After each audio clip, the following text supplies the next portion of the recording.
আসসালামু আলাইকুম। আজকে পথে হাঁটতে হাঁটতে আসলে কিছু একটু ভিডিও শেয়ার করব বলে চিন্তা করলাম আপনাদের সাথে। এই যে এলাকাতে আসলে কখনো হাঁটা হয় নাই। এটা হচ্ছে কাজিটুলা, সিলেট কাজিটুলা এলাকা। এখানে এই পীরের নামে মনে হয় কাজিটুলা নামটা রাখা হয়েছে। এখানে অনেক সুন্দর আবাসিক এলাকা আছে এবং একটা সুন্দর পুকুর আছে। সেই পুকুরটা দেখানোর জন্যই আসলে ভিডিওটা করা মূলত। টাউনে আসলে কোনো পুকুর দেখা যায় না, যে বাচ্চারা ডান পিটে বাচ্চারা একটু সাঁতার কাটবে, পুকুরে লাফ দিবে, ঝাঁপ দিবে, এগুলো গ্রামে না গেলে এই শহরের বাচ্চাদের জন্য এটা একটা স্বপ্ন মনে হয়। এখন দেখলাম বাচ্চারা এখানে পুকুরে সাঁতার কাটছে, লাফ দিচ্ছে এবং তারা অনেক আনন্দ করছে, মজা করছে। বাচ্চাদের জন্য আসলে এই যে বিনোদনের জায়গা যেটা বলতে হয়, যেমন খেলার মাঠ, এই যে লাইব্রেরিতে বসে একটু গল্প করা, বই পড়া বিনোদনের জন্য, তারপর পুকুরে সাঁতার কাটা, তারপর পাহাড়ে উঠা, গাছ থেকে ফল পাড়া, গাছে উঠা, এইসব এগুলো টাউনের জন্য, টাউনের বাচ্চাদের জন্য মনে হয় যেন স্বপ্ন। এই যে দেখুন বাচ্চারা কি সুন্দর ডুব দিচ্ছে, সাঁতার কাটছে, কি সুন্দর একটা সময় পার করছে। আমরা আসলে ছোটবেলার যেই শৈশবটা কাটিয়েছি, এখনকার বাচ্চারা তার মনে হয় 100 ভাগের মনে হয় 1 ভাগও তারা বিনোদন পাচ্ছে না। কারণ আমরা স্কুল থেকে এসে বিকেলে এই বই খাতা রেখে খাওয়া দাওয়া করে, কাপড় চোপড় খুলে আমরা খাওয়া দাওয়া করে উঠানে বের হয়ে পড়তাম খেলাধুলার জন্য। গাছ থেকে ফুল পাড়তাম, ফল পাড়তাম, তারপর আম গাছ থেকে আম পাড়তাম। এখানে আশেপাশে অনেক মাজারও আছে। এখানে এটা মসজিদ দেখলাম, মসজিদের গেট। এই এলাকাতে কখনো হাঁটা হয় নাই, তাই আজকে হাঁটতে গেলাম। হাঁটা আসলে আমাদের শরীরের জন্য খুবই উপকার।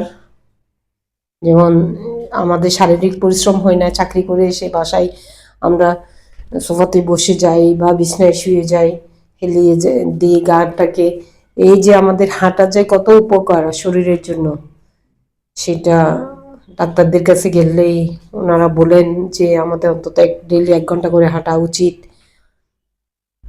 সপ্তাহে 3 দিন বা 4 দিন ডেইলি 1 ঘন্টা করে হাঁটা উচিত। সে কারণে আমরা একটু হাঁটতে বের হলাম। এই এলাকায় কখনো যাওয়া হয়নি, কাজীটোলা এলাকাতে। অনেক জায়গায় হেঁটেছি সিলেটে, সিলেটে প্রত্যেকটা অলি গলি হেঁটেছি, কিন্তু এদিকে আমরা হাঁটিনি। তাই আজকে হাঁটতে গেলাম এবং হাঁটতে গিয়ে পুকুরটা চোখে পড়লো, তাই একটু ভিডিও করলাম। এলাকাটা সুন্দর দেখলাম, তাই একটু ভিডিও করলাম। ভিডিও করে আপনাদের জন্য শেয়ার করলাম। আপনারা দেখবেন ভিডিওটা। এই এলাকার নাম হচ্ছে কাজিটুলা বিহঙ্গ এলাকা। এখানে এই আবাসিক এলাকাটার নাম এইটা গৌর গোবিন্দ। সিলেটে অবশ্য নাম শুনেছেন, গৌর গোবিন্দ যে শাসন করেছিলেন সিলেটকে, সেই গৌর গোবিন্দের পাহাড়, টিলার পিছনের দিকটা এখনো গাছপালায় ভরপুর। পাহাড় আছে, টিলা আছে সিলেটে। সিলেট না আসলে আসলে পাহাড়, টিলা এগুলো চোখেই পড়বে না। যেমন সবুজ ভরা আপনার চা বাগান, সবুজে চারপাশে, সবুজে পরিপূর্ণ ভরা, এগুলো আপনার সিলেট না আসলেই চোখে পড়বে না। রাজশাহী গেলেও একটু দেখা যায় অনেক গাছপালায় ভরপুর, সিলেটে আসলেও দেখা যায়। ঢাকাতে তো আপনার গাছপালা নেই বললেই চলে, একদম উষ্ণ আবহাওয়া, একটা গরম, ব্যবসা গরম, কোথাও কোনো গাছের সবুজ গাছগাছালি নেই। এটা হচ্ছে গৌরগোবিন্দের আপনার পিছনের দিকটা। এখানে একটা খেলার মাঠ আছে, বাচ্চারা খেলাধুলাও করছে, তারা তাদের মতো করে একটা খেলার মাঠ করে রেখেছে। এখানে একটা মাজার গেট দেখলাম, ইনসান শাহের মাজার দেখলাম। এটা অবশ্য আবাসিক এলাকা, এখানে 2-3টা পীরের মাজার দেখলাম। সিলেটটা আসলে 360-এর দেশ। সেই সিলেটের এক একটা আউলিয়া এক এক জায়গায় তাদের কবরস্থান হাঁটতে গেলেই চোখে পড়ে। এই যে দেখুন কি সুন্দর ওয়ালের উপর গাছ লাগিয়ে রেখেছে।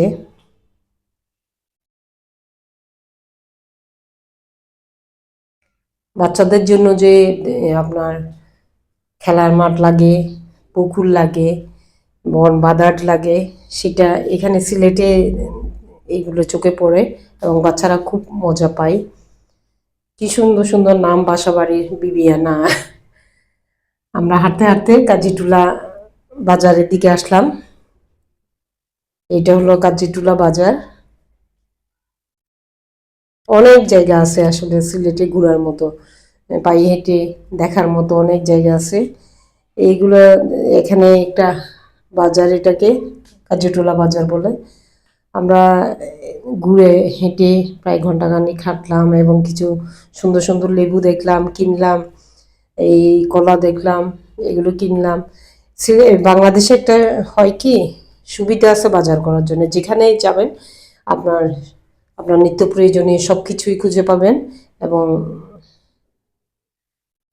কিনতে পারবেন। বিদেশে তো আপনার সুপার মল ছাড়া কিছুই পাওয়া যায় না। অবশ্য একটা সমস্যা আছে, যেটা আমাদের চারপাশটাকে অপরিচ্ছন্ন করে রাখে। যেখানে আপনার ব্যবসা বাণিজ্য, সেখানে যদি পরিষ্কার, আমাদের দেশে সব জায়গায় আপনার বাজার, ফুটপাতে বাজার হওয়ার কারণে তেমন একটা পরিষ্কার পরিচ্ছন্ন দেখা যায় না। বিদেশে তো একটা রুলস থাকে, কোথায় কি হবে না হবে, কোথায় সুপার মল থাকবে। অবশ্য এগুলো কিনতে গেলে আমাদেরকে মাইলখানেক গাড়ি চালিয়ে যেতে হয় বিদেশি কিছু প্রয়োজন হলে, কিন্তু এখানে আমরা হাতের কাছে পাই। এটা হলো আম্বরখানা। আম্বরখানা পয়েন্টে আমি দেখাচ্ছি আপনাদের, দেখুন ভ্যানে করে শাক সবজি ফলমূল সব রাস্তার পাশে ভ্যানে পাওয়া যাচ্ছে। আপনি যে কোনো কিছু চাইলে দরকার হলে আপনি বাসা থেকে বের হলে হাতের কাছে পাবেন। এটা একটা সুবিধা, কিন্তু অসুবিধা হলো বাংলাদেশে পরিষ্কার পরিচ্ছন্ন করে রাখে না সব কিছু। এই যে গরু দেখেন, এটা রাস্তার পাশে বেঁধে রাখছে, এটা হয়তো জবাই করবে। বিদেশে তো জবাই করার নির্দিষ্ট একটা জায়গা থাকে, বাংলাদেশে যে কোনো জায়গায় জবাই করে দিবে এবং অপরিষ্কার অপরিচ্ছন্ন হয়ে থাকে। এটা একটা সমস্যা বাংলাদেশে। আবার ভালো লাগে, ফ্রেশ জিনিস পাই আমরা হাতের কাছে। এই যে যেমন আমরা ফল ফ্রুট শাকসবজি এগুলো হাতের কাছে ফ্রেশ পাই। তারপর আপনার মুরগি বলেন মাছ বলেন, এগুলো আমরা সব ফ্রেশ পাই। বিদেশে হলে এগুলো ফ্রোজেন কিনতে হয় আমাদেরকে, এবং অনেক দূরে গাড়ি চালিয়ে গিয়ে আর 10 মাইল গাড়ি চালিয়ে গিয়ে কিনে আনতে হয়। ভালো, বাংলাদেশটা আসলে ভালোই, বসবাসেরও জন্য ভালো, সব কিছু পাওয়া যায়। কিন্তু একটু পরিষ্কার, আমরা যদি একটু সচেতন হই, পরিষ্কার পরিচ্ছন্ন রাখি, তাহলে দেশটা আরো সুন্দর থাকবে, এইটুকু আর কি। দেখুন সব ধরনের ফল ফ্রুট পাওয়া যাচ্ছে এখানে আম্বরখানা মোড়ে। আমরা হাঁটতে হাঁটতে আম্বরখানা মোড়ে আসলাম এবং এই ফল ফ্রুটের ভ্যানগুলো ভিডিও করলাম, দেখালাম আপনাদেরকে। এইখানে আম্বরখানা পয়েন্ট, এটা চার রাস্তার পয়েন্ট, চার মুখের পয়েন্ট এটা। এখান থেকে হাঁটতে হাঁটতে আমরা দেখতে দেখতে এয়ারপোর্টের দিকে যাচ্ছি, এয়ারপোর্ট রোডের দিকে হাঁটছি। হাঁটতে গেলে আসলে হাঁটা হয়ে যায় অনেক দূর পর্যন্ত, যেহেতু সিলেট শহরটা ছোট্ট, হেঁটেই ঘন্টাখানিক হাঁটলে অনেক দূর হাঁটা যায়। অবশ্য একটু ময়লা ফেলে থাকে, নোংরা থাকে, আবার মানুষের ভিড় থাকে, মানুষের গ্যাদারিং থাকে, এই জন্য হয়তো হাঁটতে একটু সমস্যা হয়। তবুও হাঁটার জন্য সিলেট শহরটা তেমন দূষণ নেই, বায়ু দূষণ নেই, তেমন একটু গরম নেই। তারপর আপনার পরিষ্কার পরিচ্ছন্ন করে রাখলে আমাদের সুন্দর দেখায় আমাদের বাংলাদেশটাকে।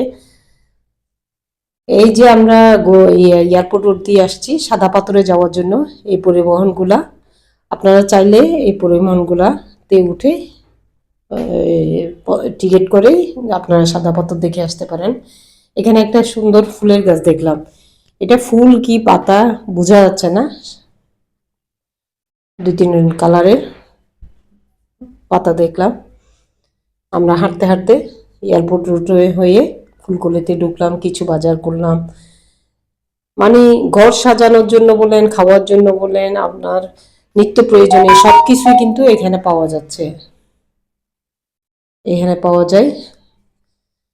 এই বাংলাদেশে আপনার বসবাসের জন্য কোনো সমস্যা নেই যদি আমরা মানুষরা সৎ থাকি, মানবিক থাকি। এই দেখুন ঘর সাজানোর জন্য এখানে ফুলকলিতে ফুল পাওয়া যাচ্ছে ড্রয়িং রুমে রাখার জন্য।